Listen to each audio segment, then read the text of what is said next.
For those who don't know, All Dogs Go to Heaven is my childhood. I've even made fan art. And generally when it comes to fiction, anti-heroes and anti-villains tend to be my favorite types of characters. Like Abby Emmons said in her video, what makes them so compelling is how realistic they are in comparison to typical heroes and villains. And in the future, I plan to make an all-new video series analyzing some of my favorites. But I'm still currently debating on whether to focus only on miscreants from video games or from all media. That said, this video will be separate from that series. But speaking of miscreants, I want my first character analysis to be of a certain one that holds real close to my childhood. Charlie Barkin. I find him a very fascinating example of an anti-hero. He starts off as this sleazy co-owner of a dog casino in Louisiana 1939. And it isn't until he's killed by his greedy former business partner and ascends to heaven for the first time is when his arc truly starts. It involves him becoming a guardian angel later on into the series. Together with his best friend Itchy, he goes on missionary adventures helping many different people and animals. And along the way, finding new and interesting ways of learning what it truly means to be less of a selfish dick. That said, is he truly deserving of his position as a guardian angel? Today in this video, let's follow Charlie Barkin on his journey to see if this should be the guy you'd want giving you guidance.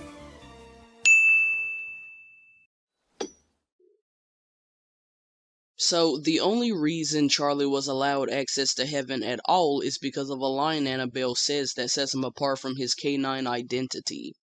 We learn that in this universe, when dogs die, they ascend to heaven by default because all dogs go to heaven because, unlike people, dogs are naturally good and loyal and kind. Dogs are naturally good, loyal, and kind.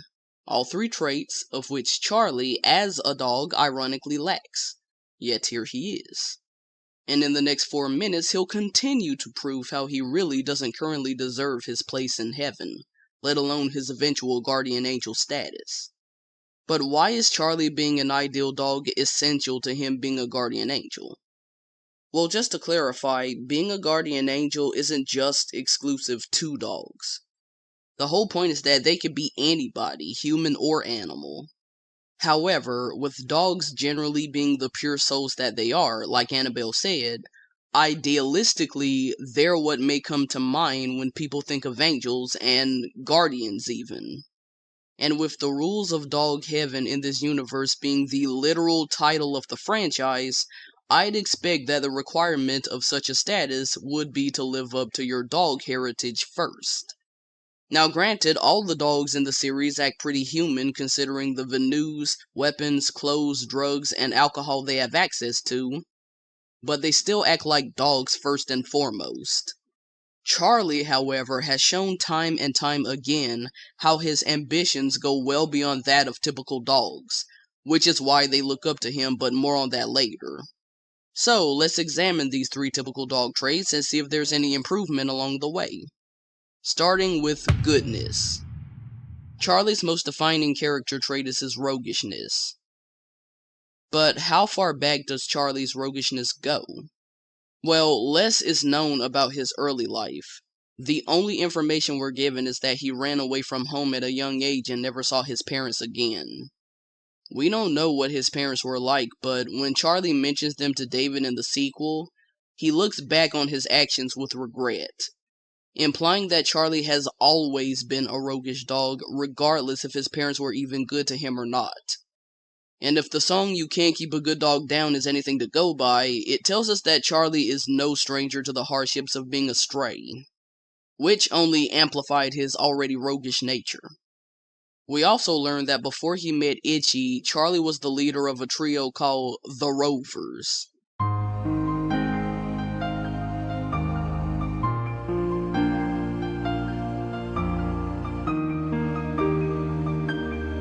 Hey, ladies, what do you know? What do you say?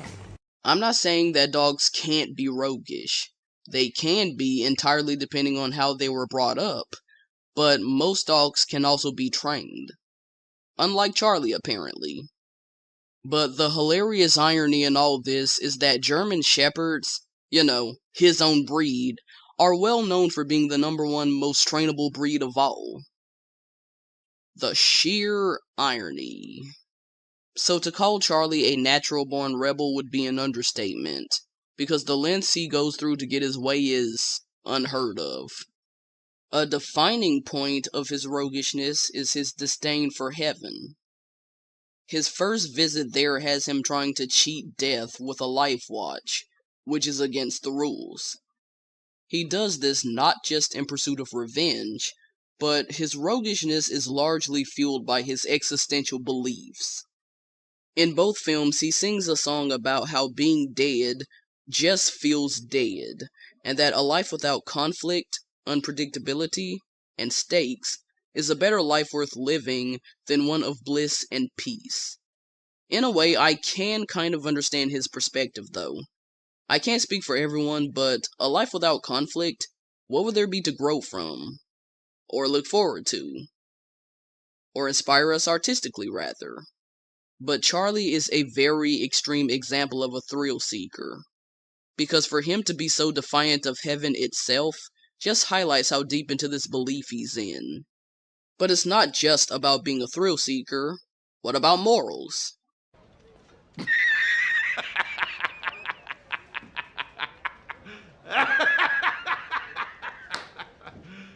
What about morals? Upon arrival, Annabelle struggles to find anything good about him in the Book of Records.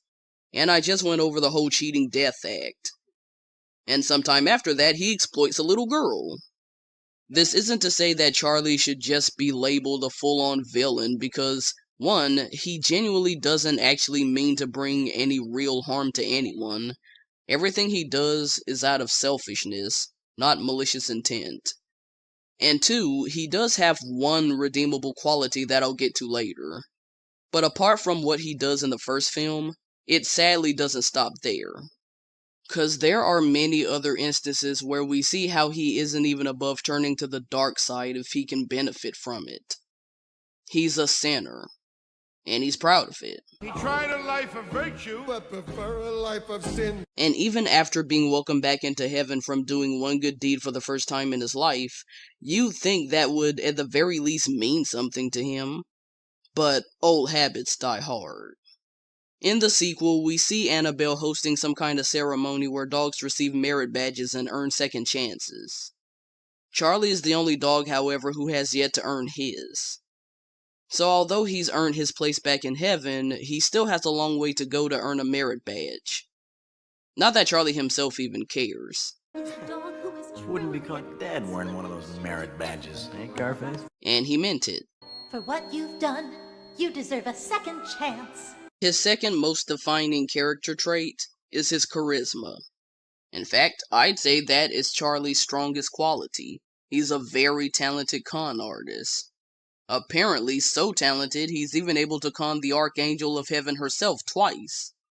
As in, the same one who claims, "We know everything." So either Charlie is just that effectively cunning, or Annabelle is just full of shit. Then again, she does reward Carface, who is still evil by the way, a merit badge over Charlie. Something she should know about. You know everything. And if Charlie wasn't who he was, he could do a lot of good with his charm, on top of being so ambitious and resourceful. But going back to his vices, how do they affect his ability to grow as a character? Well, I've noticed that when it comes to Charlie and character growth, things have to get worse for him before he can redeem himself.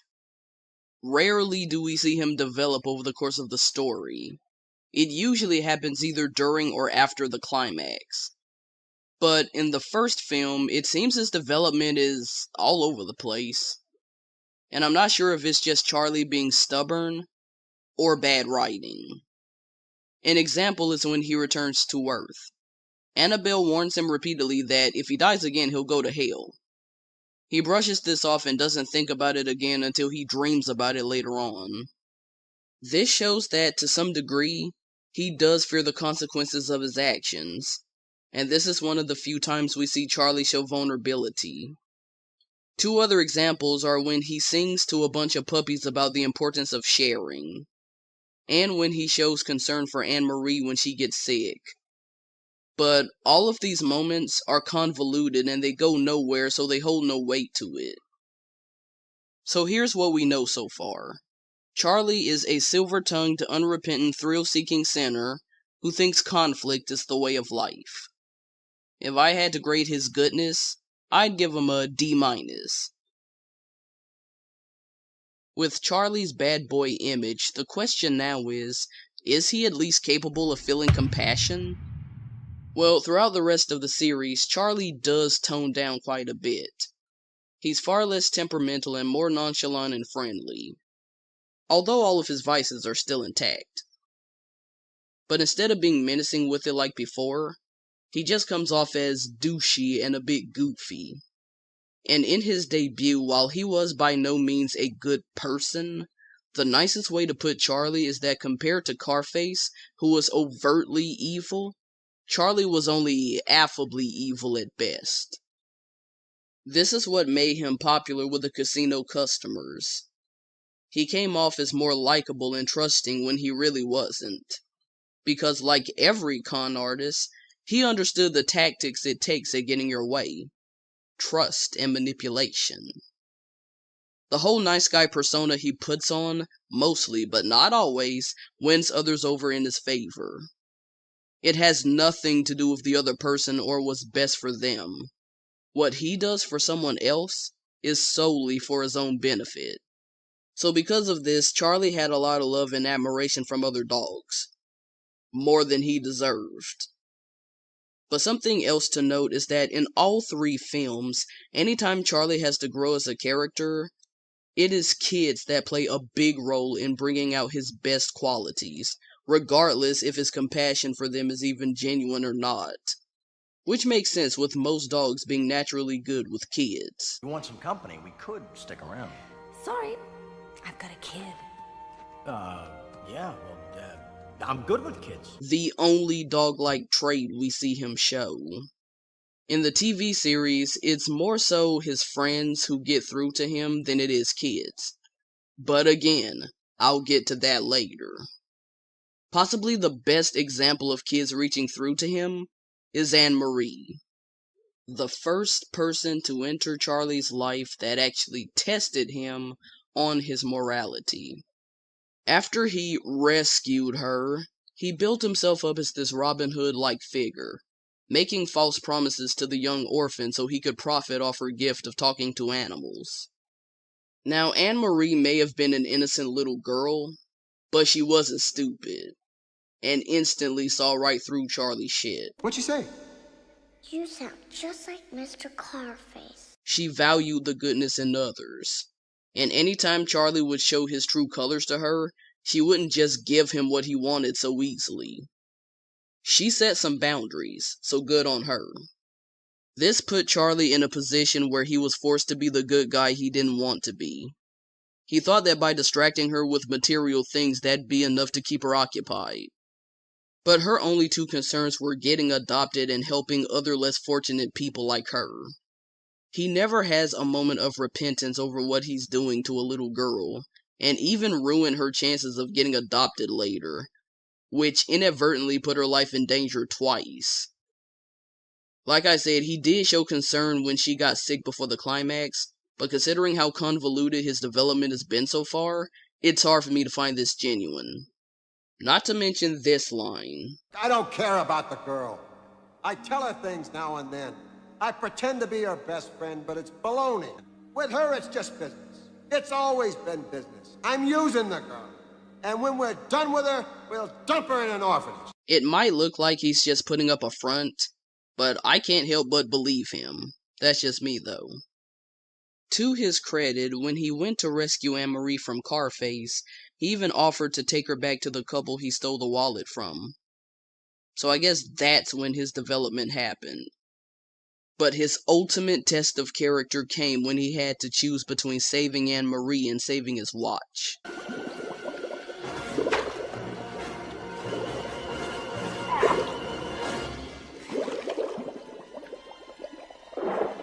And somehow he managed to even convince the demon cat to let him see her one last time to make amends. This act alone shows how much he regrets his wrongdoings for the first time in his life. And he got to share one last genuine moment with her before being allowed back in heaven. Charlie, will I ever see you again? Sure. Sure you will, kid. You know, goodbyes aren't forever. So there's that with Anne-Marie. Now, his relationship with David is a bit different. When they first meet, it's very obvious that he's only helping the boy to impress Sasha, who acts way more like a guardian angel than Charlie ever could. He even tries to profit off of helping the kid. After he learns that David is a runaway, instead of encouraging him to go back home, Charlie presses him to become a street performer. And I'll be there through thick and thin, watching the dough come rolling in. But with David, Charlie's development happens much sooner into the film, because it turns out they're both kindred spirits. When David's plans backfire, Charlie begins to act more like a guardian angel by sharing his own experience as a runaway to encourage David to go back home. You know, I ran away from home when I was little. That make your parents sorry? I don't know. I never saw him after that. Guess I could have used a guardian angel, huh? When David finally agrees to, but only if Charlie takes him back, Charlie promises but already knows he can't keep it. With Anne-Marie, it was his first time feeling regret for hurting someone. With David, it's his first time willingly and selflessly wanting to be there for someone, and is genuinely sad he can't be there. He talks with Sasha about it and says this. Sasha, my whole life has been about making and breaking promises. And now I'm gonna do it again. Is he referencing Anne-Marie right here, and how he didn't keep his promise to her? Or is he talking about in general?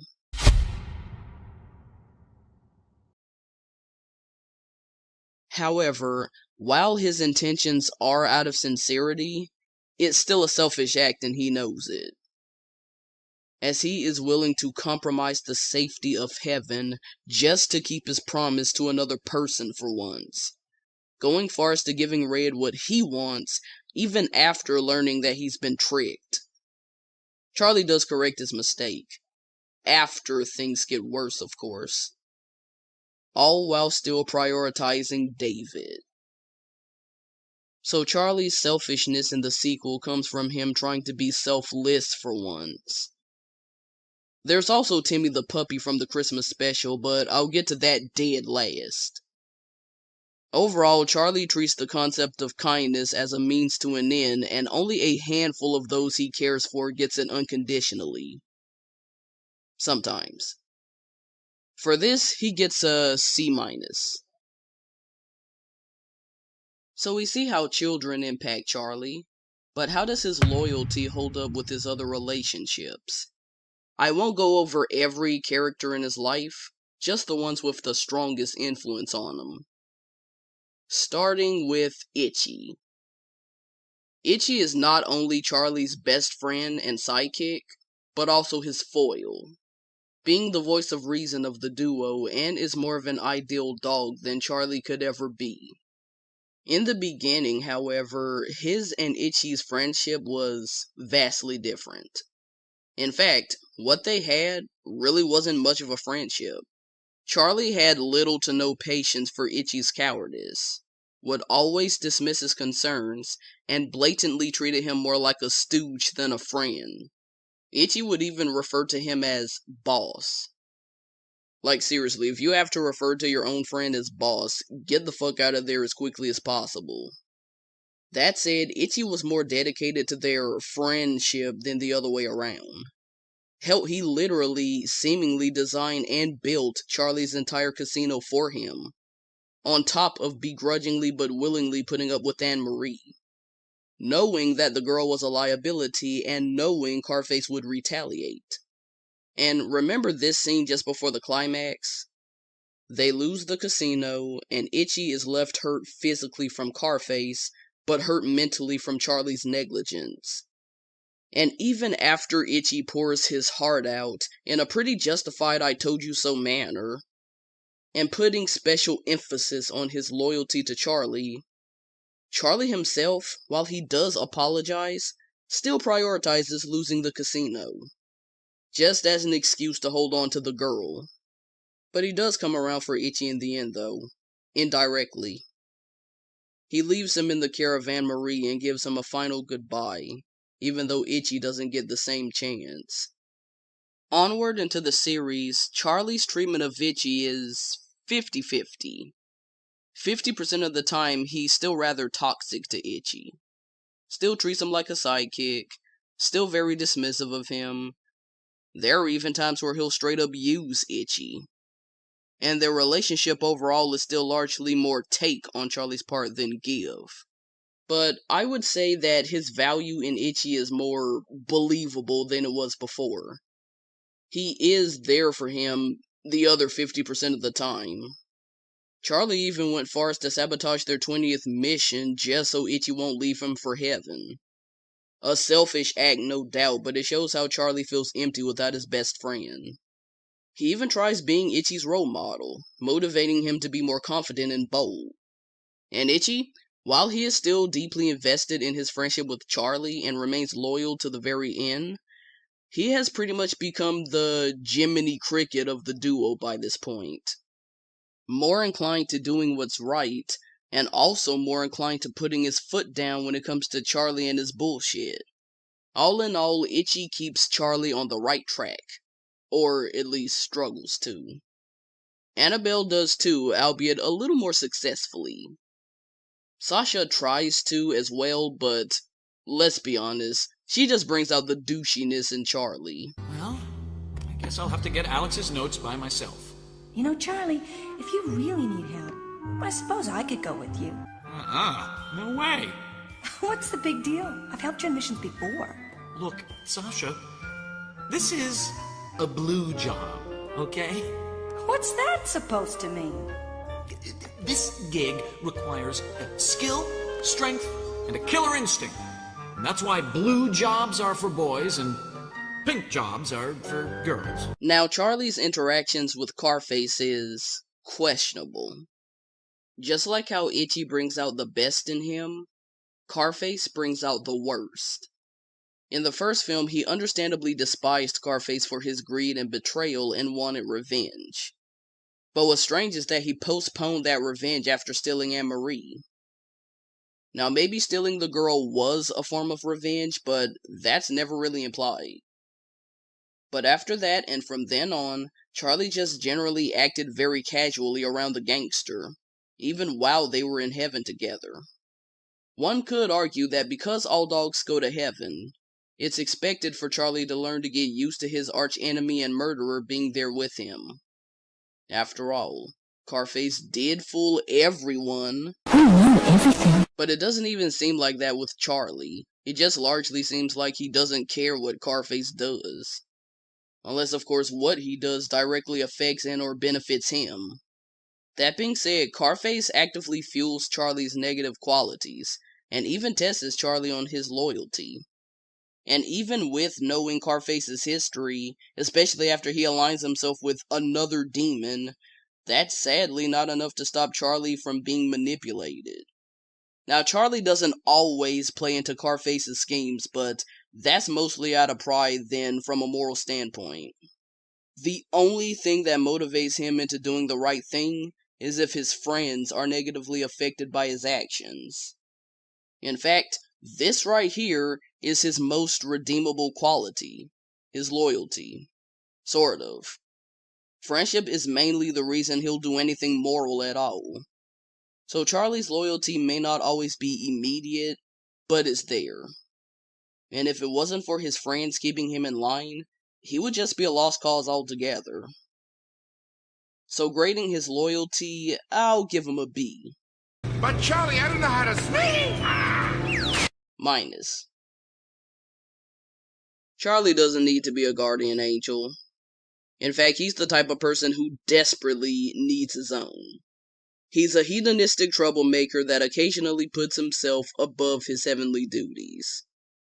He's not very interested in bettering himself or even learning from his mistakes on his own to clarify. Instead, his friends always have to be his guide, because he sure as hell can't be one. And really, everything he does is mostly on par with a real sleazy human man. If that's the case, he might as well have just stayed one.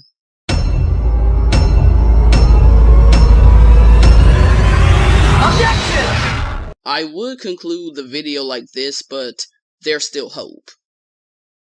We still have the Christmas special to go over, because the third and final film is the one and only time we see Charlie as a full-on selfless hero.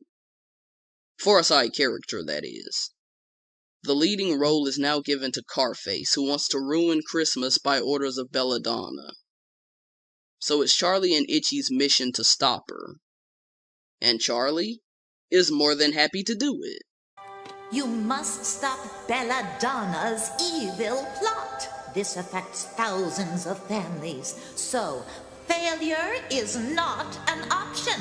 Annabelle, for once, you don't have to ask me twice. No bribing, no personal gain. It's all for the greater good this time. This is a side to Charlie that we rarely see. Let's talk about Timmy the puppy real quick. Going back to what I said about kids influencing Charlie, that still hasn't changed. Helping Timmy and giving the rest of the puppies a good Christmas is still his priority. But because Carface is the main character now, it is his turn to be influenced by a kid for once. And Charlie, along with his friends, contribute by using Timmy's circumstance as leverage to give him all the incentive needed to change his ways. So it appears that, at long last, Charlie Barkin has finally managed to, in his own way, willingly step up to his responsibilities as a guardian angel. Right at the tail end of the series, but I guess that's better than nothing. So that about wraps it up for Charlie's journey. It's just rather wholesome to see that after a whole franchise worth of character development and regression, Charlie is finally put in a position where he not only uses his roguishness for good, but in the process, teaches a bad dog to turn himself around. Even giving him the room to grow on his own. We convinced Carface to save Christmas! Actually, Charlie, the final decision belongs to Carface. Yes, and he chose correctly. See? I told you all along we could trust him. Again. Unlike Charlie, who constantly needs to be told right from wrong. Oh, never mind.